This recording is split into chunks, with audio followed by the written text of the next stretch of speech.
السلام عليكم ورحمة الله تعالى وبركاته.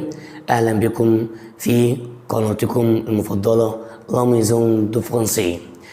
إن شاء الله النهاردة معانا حلقة شيقة جدا وهيكون مفيدة. هنعمل فيها مراجعة على بعض الصوتيات زي ما علمتك الأول إزاي تنطق فرنساوي، وعلى بعض الجرامير اللي احنا خدناه مع بعض زي تكوين الجملة وزي الأداة وزي تصريف الفعل وزي المصدر وزي الفعل الضميرين. خليكم معايا، اوعوا تروحوا في اي حته.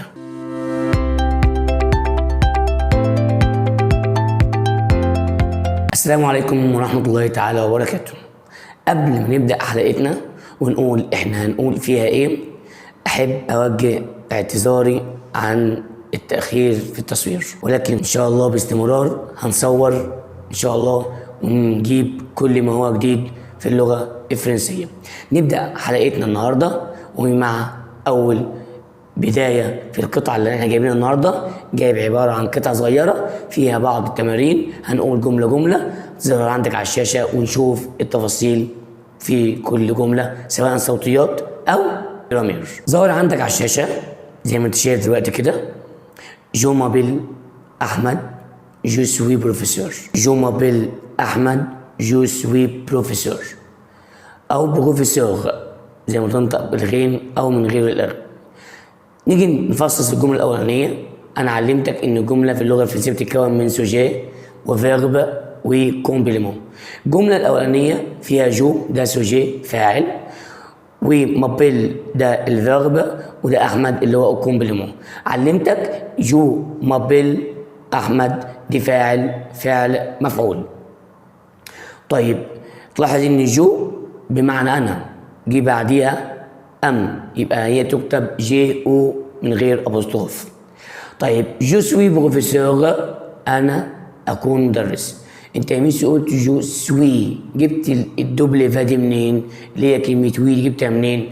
فاكر لما خدنا ان الاو اي انطقها وي زي كلمه سوي، يبقى جوس وي ده فيرب اتر. تفتكر اتر ده كان مجموعه كام؟ او تي ار او كان مجموعه كام بقى؟ كان مجموعه ثالثه.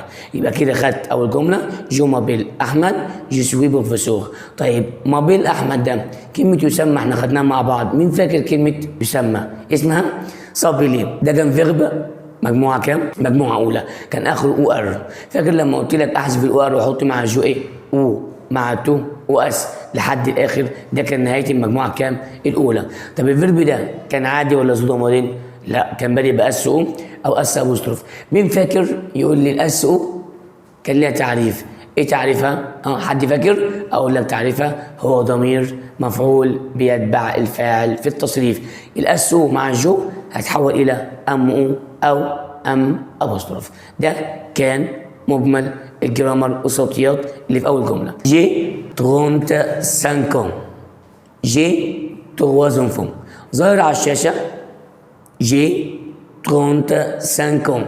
انا املك او انا لدي 35 سنه. جي 3 enfants. انا قلت جي، جبت جي دي منين يا ميسيو في النطق؟ فاكر لما قلت لك الا اي والاو ار والاو زد انطقهم كلمه ايه؟ زي كلمه مي او بارلي او مانجي. هنا قلت ايه؟ جي 3 enfants. تغواز دي جبتها من زد، انت قلت زد في النطق 3 enfants. 3 enfants جبت زد منين؟ فاكر حرف الاس؟ قلت لك ينطق اس في كل حالاته، وينطق زد في كام حاله؟ حالتين، من ضمنهم اذا وقع في نهايه الكلمه والكلمه التي تاتي بعدها وتبدا بحرف ايه؟ متحرك. يبقى اقول جي 3 enfants، انا املك 3 اطفال. طيب 3 enfants الاو ان والا ان والاي ان انطقها اون، حرف انف كده. ان شاء الله هنتطرق دي في الصوتيات قريبا ان شاء الله. جي 3 enfants. خليك معايا وركز على الشاشه كويس. جيم لو فرونسي. جي ليفر دو فرونسي. جيم لو فرونسي. كده الجمله دي بتتكون من سوجي وفيرب ارتيكل ديفيني كومبليمون. نفصصهم بالعربي: فاعل اداه معرفه وكومبليمون. مين فاكر فاعل الجمله؟ كان جو او تو ال نو فو الافيك اس او الافيك اس، ده لو كان ضمير. طيب الفيرب اللي بعديه ايمي كان مجموعه كام؟ مجموعه اولى، بياخد مع جو ايه او، طب مع تو او اس، اللي قال او، النو او ان اس، الفو او زد، الافيك اس الافيك اس او ان تي او ان تي، دي نهايه المجموعه كام؟ الاولى. جي ان ليفر دو فرونسي، الجمله الثانيه جي انا املك، ده فيرب افوار، مجموعه كام؟ مجموعه ثالثه، تروازيام جروب. طيب اليفر هنا اداه نكره احنا قلنا النكره ان دي، وعرفتك ان للمفرد المذكر، ان للمفرد المؤنث، دي للجمع.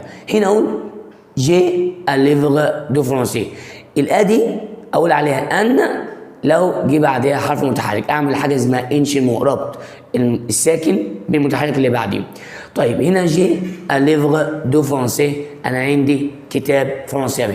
فرنسي فيها حرف سي، انا قلت لك ان سي ده لنطقين، يا اما انطقه كي زي كلمه كومون، زي كلمه كابيتال، وانطقه اس. امتى انطقه اس؟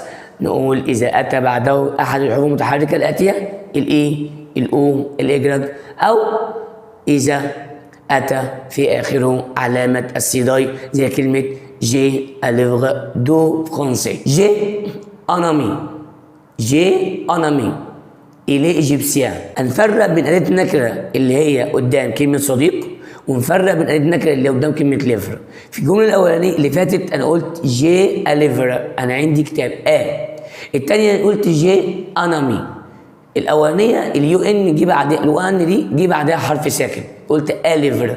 الثانيه بتاعت صديق بقى اللي هي ظهر على الشاشه جي انامي. ان دي قلتها ان عشان الان جه بعدها حرف متحرك، بعمل حاجه اسمها انشمو او ربط، يبقى هنا جي انامي، يبقى اقول عليها ان اذا اتى بعدها كلمه تبدا باحد الحروف المتحركه. الي ايجيبسيا، ايجيبسيا احنا قلنا فاكر الجي كان ليها 3 حالات، اول حاله انطقها جيم زي كلمه جم، الحاله الثانيه انطقها جيم معطشه اذا اتى بعدها الاي او الاو او الاجرج. هنا ايجيب ما قلتش ايجيب، ايجيب سيام. والمقطع تي اي او ان انطقوا حاجه اسمها سيام زي كلمه فارماسيا او جيبسيا او ميكانيسيا. يبقى لما تلاقي مقطع تي اي او ان انطقوا حاجه اسمها سيام ويكون مفرد مذكر، فاكرين؟ تمام. il va au club 3 fois. il va au club 3 fois. il ده فاعل في اول الجمله سوجي. طب وفا تصريف فيرب مين؟ فعل الي. الي كان مجموعه كام؟ اولى، ولكن شاذ في التصريف. لو انت فاكر فيرب الي جوفي، توفا، الفا، الفا، nous allons، vous allez، ils vont، elles vont. يبقى il va au club 3 fois. كلمة كلوب قدامها او، اي كلمة en français في الفرنساوي تسبق او تكون اسم مفرد مذكر يبدأ بحرف ساكن. 3 فوا. طب 3 انا قلت وا، جبتها منين؟ فاكر لما قلت لك الاو اي انطقها وا زي كلمة 3، زي كلمة فوا، زي كلمة موا، زي كلمة افوار، او ده اول ما تلاقي الاو اي في كلمة انطقها وا. Le Caire est une ville. Je veux visiter Paris. Le Caire est une ville. معنى الجملة القاهرة تكون مدينة.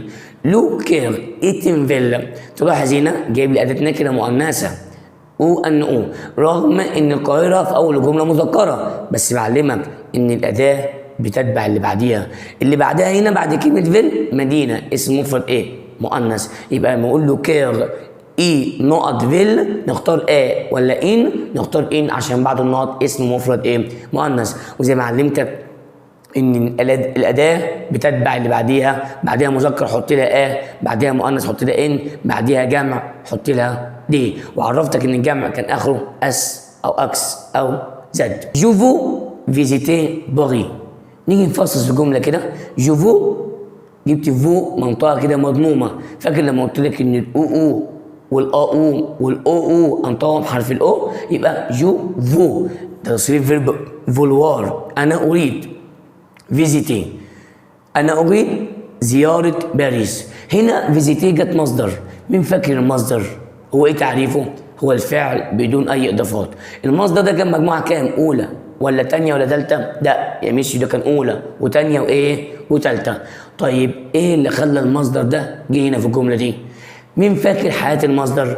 قلت لك المصدر يجي في حالتين، اول حاله اذا سبقه احدى حروف الجر، الحاله الثانيه إذا اجتمع فعلين في جملة، الأول إيه؟ مصرف والثاني فين؟ في المصدر. يبقى فيزيتي جت مصدر ليه؟ عشان قبلها فيرب اسمه يريد اللي هو فولواغا، ده أصبح فعل مصرف، يبقى الثاني هيجي فعل فين؟ في المصدر، سواء كان مجموعة أولى أو ثانية أو ثالثة.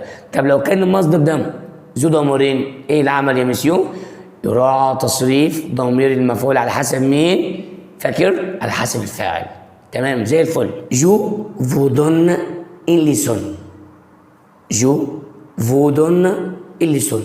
هنا عندي معلومة صغيرة وبسيطة جدا. عندي بقول الجملة جو وعندي بعديها فو. كنت معلمك قبل كده قاعدة، مين فاكر القاعدة دي؟ إذا اجتمع ضميرين في أول الجملة، الأول يسمى فاعل والتاني يسمى مفعول. جميل. جوفو هنا صرفت جايب لي كلمة دون، ده أصلا مجموعة كام؟ مجموعة أولى. دون نيم حذف الأو ار وحط مع نهاية مع جو ولا مع الفو؟ لا، حط مع مين؟ مع الجو.